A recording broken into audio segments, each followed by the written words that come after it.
Donald Trump نے کہا ہے کہ خواتین ہزاروں برسوں سے پردہ کر رہی ہیں، وہ پردہ کرنا چاہتی ہیں تو ہمیں اس معاملے میں دخل نہیں دینا چاہیے۔ ان کا کہنا ہے کہ میرے خیال میں پردہ کرنا میک اپ کرنے سے زیادہ آسان ہے، اگر میں عورت ہوتا تو میں بھی پردہ کرتا۔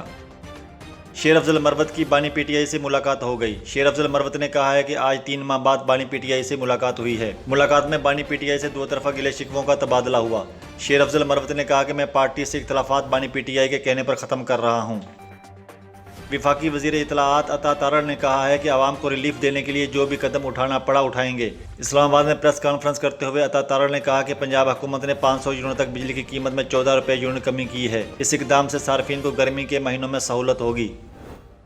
متحدہ قومی موومنٹ پاکستان کے رہنما مصطفیٰ کمال نے کہا ہے کہ صرف پنجاب میں بجلی کی قیمتوں کو کم کرنے کا فیصلہ قبول نہیں۔ مصطفیٰ کمال نے کہا کہ امید ہے وزیر اعظم پورے ملک کے لیے بجلی کی قیمت کم کرنے کا اعلان کریں گے۔ گورنر پنجاب سلیم حیدر خان نے پاکستان مسلم لیگ ق کے صدر چودھری شجاعت حسین سے ان کے گھر جا کر ملاقات کی۔ چودھری شجاعت حسین نے گورنر پنجاب کے لیے نیک خواہشات کا اظہار کیا۔ سلیم حیدر خان نے چودھری شجاعت حسین سے خیریت دریافت کرتے ہوئے کہا کہ آپ ہمارے بزرگ سیاستدان اور ملک کا سرمایہ ہیں۔ گورنر پنجاب سلیم حیدر خان نے گولڈ میڈلسٹ ارشد ندیم کو تحفے میں گاڑی اور 20 لاکھ روپے کا چیک دے دیا۔ سلیم حیدر خان نے کہا کہ ارشد ندیم کو گورنر ہاؤس میں خوش آمدید کہتا ہوں۔ ان کی کامیابی پر پوری قوم جشن منا رہی ہے۔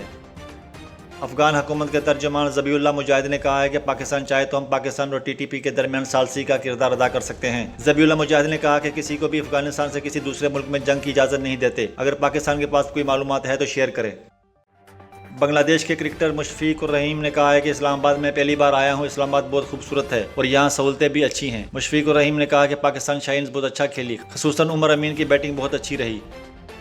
پاکستان کرکٹ ٹیم مینجمنٹ نے بنگلہ دیش کے خلاف 21 اگست سے شروع ہونے والے پہلے ٹیسٹ میں مکمل پیس اٹیک کے ساتھ میدان میں اترنے کا فیصلہ کیا ہے۔ اس فیصلے کے نتیجے میں اسپنر ابرار احمد اور top order better Kamran Ghulam کو ٹیسٹ اسکواڈ سے ریلیز کرتے ہوئے پاکستانی شاہینز کے اسکواڈ میں شامل کر لیا گیا ہے۔ پاکستانی میڈیا انڈسٹری سے وابستہ نیوز اینکر و میزبان مدیحہ نقوی کا کہنا ہے کہ میں کسی کی طلاق یا علیحدگی کی تصدیق کرنے والی کون ہوتی ہوں۔ خیال رہے کہ گزشتہ چند دنوں سے مدیحہ نقوی کے پروگرام کا ایک ویڈیو کلپ سوشل میڈیا پر وائرل ہو رہا ہے۔ وائس آف نیشن کی ویڈیوز دیکھنے کے لیے ہمارا چینل سبسکرائب کیجیے اور بیل کے آئیکن پر کلک کیجیے تاکہ آپ ہماری تمام آنے والی ویڈیوز سے باخبر رہ سکیں۔